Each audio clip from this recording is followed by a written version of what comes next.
Brian Marsh claims that the best way to describe him is through the immortal words of Alec Lifeson, guitarist of Rush.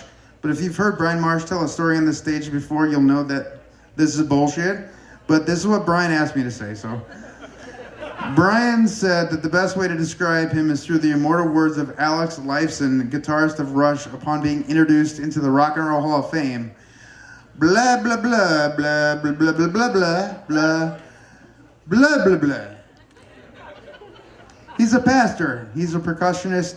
He's a past cussionist or a percaster. Welcome to the stage, Brian Marsh.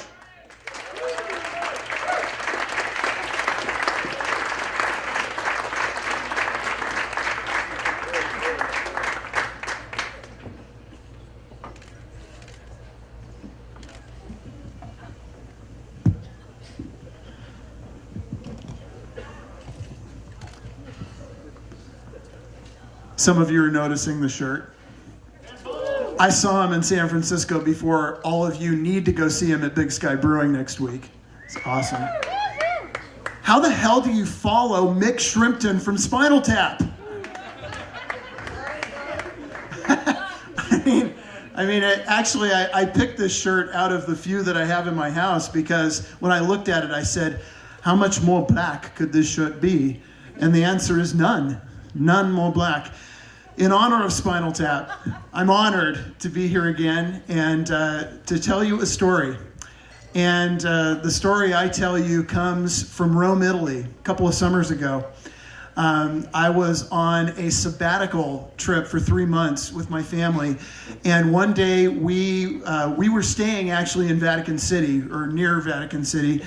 And we went, of course, to the Vatican one day to check it out. And in the morning, we went to St. Peter's, climbed up all 582 steps. I tried to count them. I Googled it later.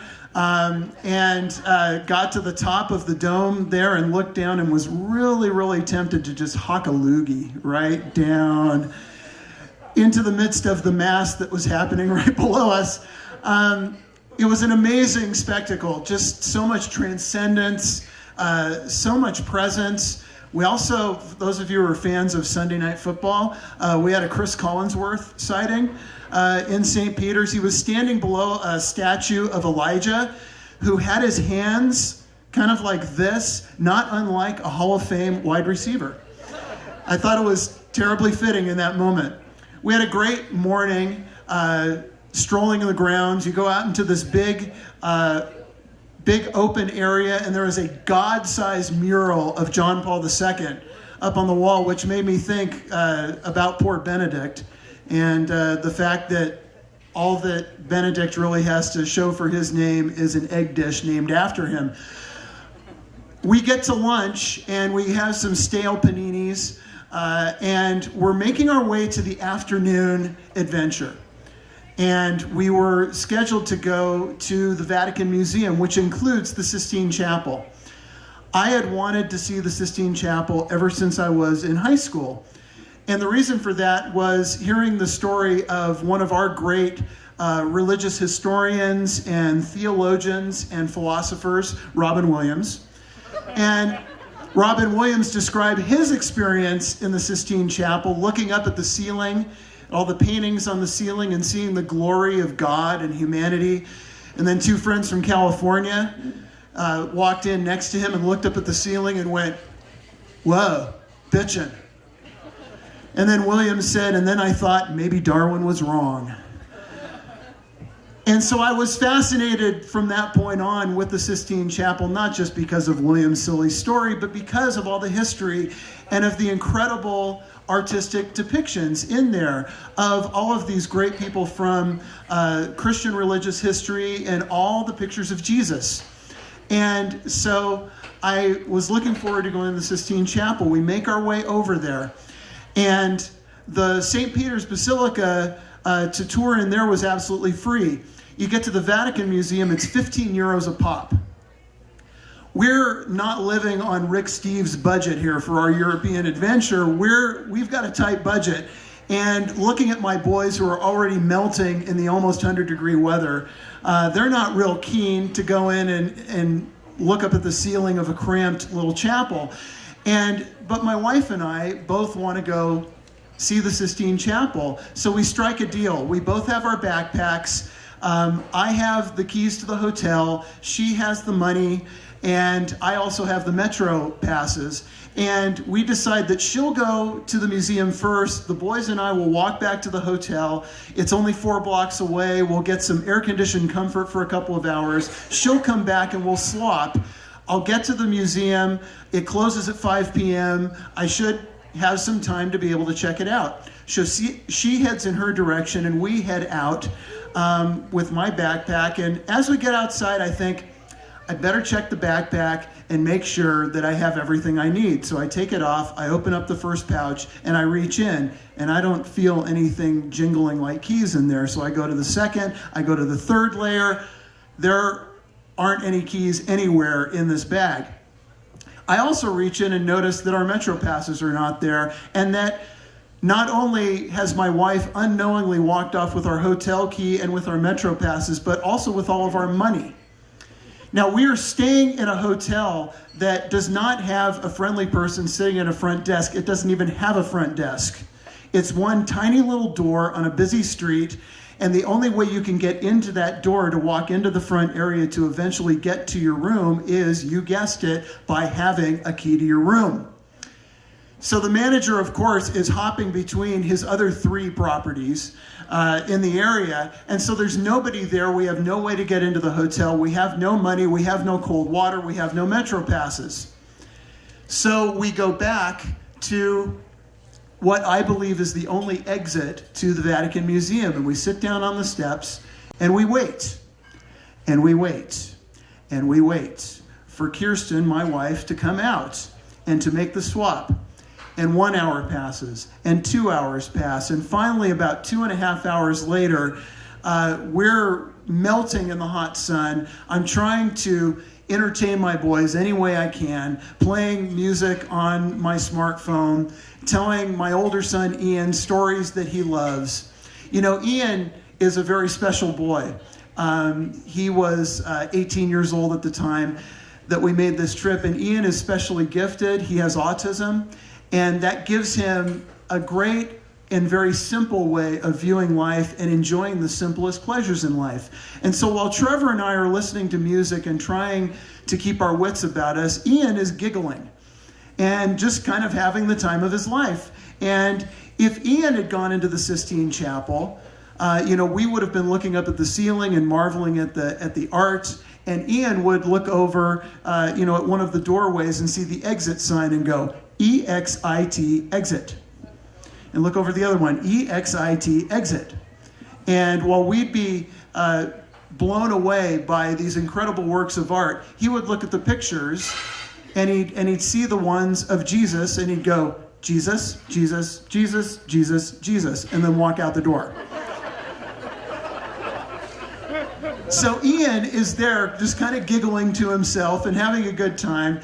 And after that 2.5 hours, Kirsten has not come out, and we realize we just need to go back to the hotel and see if by chance she's back there. So we make our way the 4 blocks back to the hotel, and we arrive at the front of the hotel, and there's my wife sitting in a chair, sucking down a beer with the manager of the hotel and laughing her head off and having a great time. What is running through my mind right now is really better left unsaid. But I look at her, we exchange apologies and misunderstandings. She didn't realize that, everything that we had gone through in the past 2.5 hours. But we say, okay, the boys are back, they can go get cool. And it's 3:45 and the museum closes at 5. Perfect. I can hightail it back there and get an hour or so in the Sistine Chapel. And so I literally run back the 4 blocks, and I get there at about 3:50, and it's completely barred up. And there's a tiny little sign on the side that says, museum closes at 5, doors close at 3:45. And I raise my head to the heavens, and I go, curse you, Eggs Benedict! I just wanted to see Jesus, damn it! And I saunter my way back to the hotel. But that's not the whole story. while we were melting in the afternoon sun and not knowing what else to do and looking for Kirsten's face through countless people over and over again. Is this her? Is that her? And she never arrived. I started studying the faces of people that were coming out, and some were young couples in the bliss of newfound love, and others were young parents in the absolute hell of young children who were screaming their heads off, and others were older people who were very pensive and reflecting on the experience, and others were probably like those Californians who had just looked up and went, "Whoa, bitchin'," and were, off to the cafe to, get a cold beer. But I found myself looking at these faces, and I found myself more and more drawn in to the features, the color of their eyes, the shapes of their smiles and their noses, the expressions on their face, whether they were happy or sad or whatever. And just as I was getting into this reverie of kind of just enjoying the different faces of people from all around the world, visiting this world-renowned, transcendent, sacred space, a song comes on my smartphone that my son is still clutching onto and listening. And it's Ben Harper, Pictures of Jesus. And it dawns on me that each face that I'm seeing, at least from where I'm sitting, is not just a face like mine. It's not just a face like yours, but it's communicating something more, a presence, a vibe that goes beyond just the expression and just whatever words or curses are coming out of their mouths. I realized there's something more going on. And as I walked back to the hotel, after not being able to see the pictures of Jesus in the Sistine Chapel, I actually didn't care, because I had seen a whole bunch of other pictures of Jesus sitting on that steaming step outside the Vatican Museum on a hot June afternoon. And I realized, too, that when I went back to the hotel and went inside the bathroom to try and towel myself off, that as I looked at that reflection in the mirror above the sink, that in its own broken, imperfect, bedraggled and burned out and exhausted sort of way, I was seeing a tiny little reflection of a picture of Jesus there as well. And I recognize, how often in my life do I look for those pictures in these spaces and places and faces that are religious and transcendent and, shimmering up on ceilings of cathedrals. And how often do I look at the bathroom wall and recognize that in its own way, I'm seeing the same thing? Thanks.